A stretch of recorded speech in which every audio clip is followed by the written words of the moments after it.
Romans chapter 13, verses 1 through 7. Let everyone be subject to the governing authorities, for there is no authority except that which God has established. That's how this begins. Let everyone be subject to the governing authorities. That is the opening command. There's not a suggestion there, that's a command to be subject to the governing authorities. So, two questions, right? What does it mean to be subject? This is the same concept behind submission. In other passages, we are called to submit to the Lord. Obviously, there's many passages which call for submission. We're to submit to one another out of our reverence for Christ. And so here in the governing authorities, there is a attitude of humble submission to who? The governing authorities. And obviously this is going to be a reference to actual governments, like earthly governments. Just the national ones, the state ones, the city ones, those governments. Okay. And then he's going to give us a reason for, right? So he's giving us a reason for the command, because our initial thought is to say, well, why should I be subject to them? I'm a citizen of heaven. Why do I have to be subject to the governments of man? Well, because there is no authority except that which God has established. There is no authority except that which God has established. God is the sovereign raiser and destroyer of nations. He is the one bringing them up. He is the one bringing them down. And we are to be realizing this, living under the sovereignty of God. And if we live under the sovereignty of God, we recognize that his sovereignty extends to the governing authorities, which he has actively established. All right? I'm going to highlight this in red. There is no authority except that which God has established. I'm going to highlight in red so we can see this theme appear again as we go through. The authorities that exist have been established by God. We didn't have to go far, did we? He's said this now for the second time. So number one, there is no authority except that which God established. Number two, the authorities that exist have been established by God. It's repeated twice here at the very beginning. So this word for connects these two statements back. Let me use black there. These two statements, these paralleled statements, support the first command to be subject to the governing authorities. For the governing authorities' sake, no, but for God's sake, we obey the authorities. And then he brings out a consequence from this. Consequently, whoever rebels against the authority is rebelling against what God has instituted. And those who do so will bring judgment on themselves. So let's look at this sentence and begin to understand. Whoever rebels against the authority. So this first line just summarizes the subject, right? We're looking at this subject. The person rebelling against the authority. And the word of rebelling is important, right? Because it's the opposite of the idea of submission. So you can either subject yourself, you can either be submitted, or you can rebel. Those are your two attitudes. And of course, those two attitudes lead to action. An attitude of submission will lead to obedience. An attitude of rebellion will lead to disobedience. When you rebel against the authority, that person is, right? This is a very important word. That person is, in fact, rebelling against what God has instituted, right? So he takes this for, which connected back, is now connecting forward. God has instituted the authority, so we're rebelling against what God has instituted, and those who do so will bring judgment on themselves, right? And who is those who do so? Back to the beginning of this sentence, those are the people who rebel against the authority. When we rebel against authority, we bring judgment on ourselves. And now he doesn't say who this judgment comes from. He doesn't say whether it comes from God or from the governments yet. Let's continue to move forward. We're going to get another reason. So this is a second reason. The first reason is up above. no authority except for that which God has established. Here's the second reason. We'll go green for this. Rulers hold no terror for those who do right, but for those who do wrong. This is the grounding, the second grounding that Paul provides. Rulers hold no terror for those who do right, but for those who do wrong, right? And that but contrasts this with this. So the idea here is that a ruler, if you're doing what's right, you don't have anything to be afraid of. And what they're actually there to do is to punish those who do wrong. Now, we know that that's not always so neat and tidy. Let's hold off on dealing with that. As the general rule, that's what happens in a society. People who steal, people who murder, people who kill, people who commit crimes, people who do what's wrong are afraid of the government. And if you've been a law-abiding citizen, the person who's been doing what's right, you should be good to go. So Paul asks this question: do you want to be free of fear from the one who is in authority? And who is in authority, by the way, in Rome? This is a letter to the Romans. Nero. You want to be free from fear of Nero? Then do what is right, and you will be commended. The doing what is right comes with this promise. Well, promise is not always the case. I guess the better word would be consequence, but a positive one. You do what is right and you will be commended. For. And so he's giving another reason now to supply another one. For the one who is in authority is God's servant for your good. Once again, we are being reminded that this person has been put in place by God. And look at what God has done. God has put this person in place for your good. That's why God puts this person there. But if you do wrong, be afraid. And that's actually a command. Be afraid. If you do wrong, and then the word if here has there's no obvious there, if then, but it's an if then statement. So if then, if you do wrong, then be afraid. And once again, we get another reason. For rulers do not bear the sword for no reason. They are God's servants, agents of wrath to bring punishment on the wrongdoer. Once again, they are God's servants, okay? So if you do wrong, we should be afraid because the rulers do not bear the sword for no reason. Here's another reason for us to be thinking about obedience to the government, right? So we're talking about fear. Do you want to be free from the fear? Do what it's right, you'll be commended. If you do wrong, be afraid, right? Because God has given the government something special, something unique. And the thing that God has given the government, that he's given to the authorities, is this. I'll circle it in blue. The sword. And the sword is an instrument of death.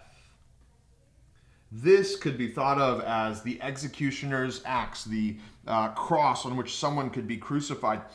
This could also be the army, right? Sent to put down a rebellion. This could also, this sword that God gives the governments is also to protect the people, right?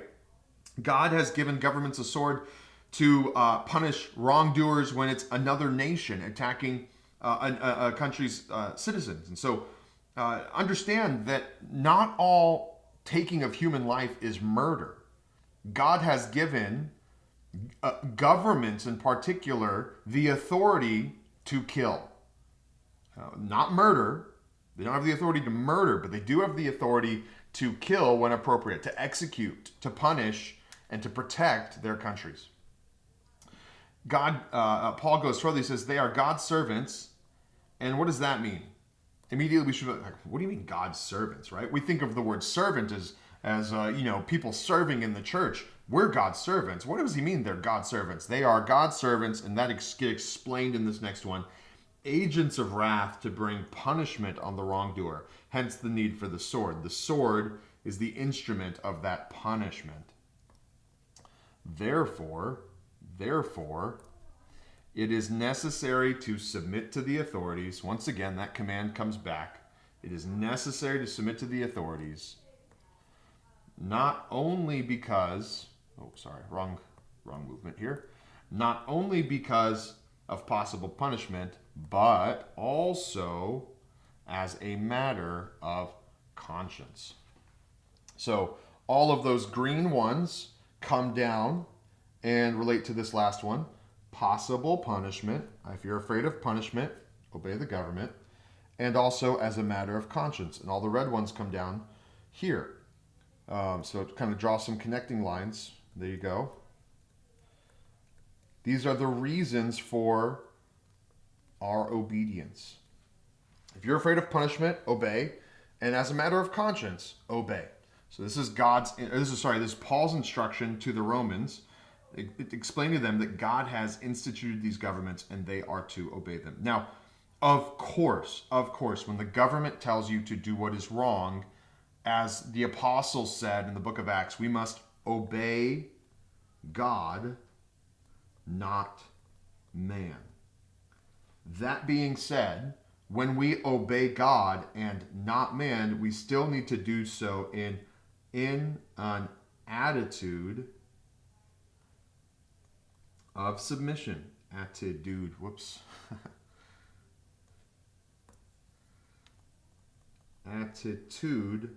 of submission. You respectfully decline. When Daniel is thrown into the lion's den, and in the morning the king shows us up. He's like, "May the king live forever!" Right? It's always with respect, with submission to the governing authorities, that we disobey, but never rebel. That attitude of, "Hey, government, up yours. I'm not going to do what you say." That is never okay. We are never to do that. And Paul's going to make that in this next, make that clear in this next line. He now applies this. So, by the way, back up here. Everything up here is this long section that establishes, this is the establishing the rule and reason for submission to the government. Now, Paul's not dealing with the exceptions here, but we have other key scriptures that clearly make it obvious that we do need to, at times, disobey the government, but to do so, again, respectfully and submittedly. Paul says, "This is why you pay taxes, for the authorities are God's servants." Boom, it came back again. They're God's servants who give their full time to governing. This is a really interesting verse here. He said, "This is why you also pay taxes, for the authorities are God's servants who give their full time to governing." And this is just a beautiful sentence that really just demonstrates government when it's operating well. They're God's servants. So they are first and foremost servants. They serve. They lead the way that Jesus does by serving. And they do this full time. They are making an actual sacrifice to give their lives in full-time service to the public. We call them public servants. They don't always live that way, but this is how it's supposed to be, who give themselves to full-time governing. And because they've given themselves full-time to governing the people as God's servants, we should help them make a living doing so. That's why we pay taxes. What an incredible verse, because it's the same logic, by the way, that gets used for paying pastors. It's the same logic that these are God's servants that are giving themselves full time, and that's why it's good to pay your pastors. So just a really interesting statement in here. And what Paul is doing now is he's taking the principle above and he's applying it to the issue of the day. So their issue there in Rome right now is the paying of taxes. And I'll show you how that shows up in this next one. Give to everyone what you owe them. All right, so this is another command. Give to people what you owe them. And then he gives a couple examples. If you owe taxes, pay taxes. If revenue, then revenue. So the word taxes and the word revenue are two different words in Rome, And this one, and sorry, not in Rome. In Greek, these are two different words, and in Roman society, they're two different kinds of tax. This one is called direct tax, and this one is called indirect tax. Direct tax is tax levied against the people of Israel for not being Roman, if you will. They're a subjected people, and they're paying like direct taxes to Rome personally, maybe for owning property or other things, but that's called direct tax. Roman citizens didn't pay direct tax. Roman citizens only paid indirect tax. Indirect tax is like sales tax. When you're trading goods and the government says, hey, I want some of that, that's called, sales tax. And Nero had actually thought about removing indirect tax for Roman citizens because they already didn't pay direct tax, but he was thinking about making Roman citizens not pay indirect tax. In the end, he decided to do it. He decided to make them pay taxes. Do you remember back in Israel with Jesus, this was the issue that the Pharisees had. Why should we give to Caesar what is Caesar's? Now, they were trying to ensnare him, but taxes becomes an issue apparently in Rome. It continued to be an issue throughout history. And, we have the Boston Tea Party in our own history. We have, taxation without representation. People rebel over this issue. And Paul's just being super clear. If you owe taxes, if you owe direct tax, pay your taxes. That's what you should do. Pay your taxes. And if you owe indirect tax, then give indirect tax. And the Christian argument would be, I'm not even a citizen of this world. I'm a citizen of the kingdom of God. Why should I give anyone taxes? And we're being reminded, hey, these treasures belong to this world. This money, it belongs to this world. It's all going to go away. So just pay your taxes. Pay your revenue. He goes further. If respect, then respect. If honor, then honor. And the word for respect is that word that you so often see in Scripture, fear. If you owe fear to the government, give them fear. And this is not fear in the terrorist sense, right? This is like fear God, or wives, fear your husbands. Not to be living in afraidness, but to say, I fear the government. I'm gonna follow the speed limit, even though it might be too slow for me. Or if honor, then honor, right? Give respect, give honor to whom honor is due. We see Paul do that when he's dealing with the high priest. On that day that Paul gets beat up several times and finally makes it to the high priest, and the high priest says, smack him. And Paul says, God's going to smack you, you whitewashed tomb. And the guy says, how dare you speak against the high priest that way? And Paul says, forgive me. I should not have spoken that way against the high priest. I didn't know. We keep an attitude of submission even when we have to disobey. And at all points, the people above us are owed honor. And so we give them honor. So really important text on our relationship with the government.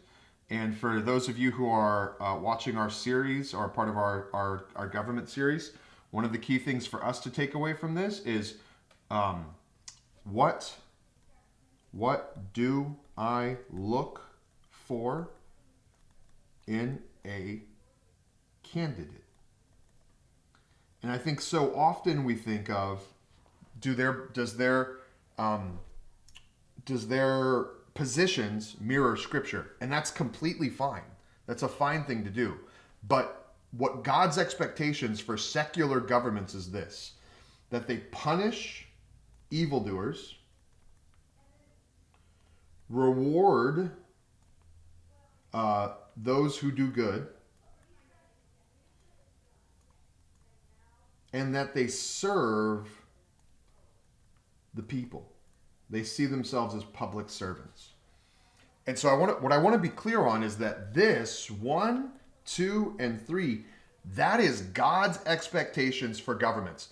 One day, kings who never heard of Jesus will stand before the Lord and be judged on these criteria. Did you punish the evildoer? Did you reward those who do good? And were you a servant to the people? And if they did not do well in those things, there is a punishment for that. But Maybe if they did well, then their punishment is lightened. In Romans it says that the Gentiles, when they stand before judgment, that their conflicting thoughts accuse them or even excuse them, right? And so the king who says, look, I don't know who Jesus was, but I did my best to punish those who were doing evil and to reward those who did good, and I saw myself as a servant of people. That there's not going to be a punishment for that. That is in some way even going to be an excuse for them. Doesn't mean they get to go to heaven, but it does mean that they're not going to be dealing with what a king goes to and stands before judgment, who rewarded evil and who punished those who did good and made the people serve him rather than serving the people. That guy has a far worse time in hell than the king who did good. And so it's just an important thing for us to remember as we think about who we vote for. These are the things that are non-negotiable, must be the case. And then beyond that, you have all the issues that you can look at biblically and say, how much do they match up? And that is more of seeking the peace and the prosperity of the place in which you live. If you believe that peace and prosperity comes from a society that most mirrors God's law, then of course it would be a good thing to vote for candidates who model that peace and prosperity. Just remember that God's judgment standard for these kings is this. For these earthly rulers is this. And so yeah, super helpful text. I don't often see it applied to voting, but I think it's one of those really important texts for understand what to look for in a candidate. So for you guys who are on the government series, hope that's helpful for you.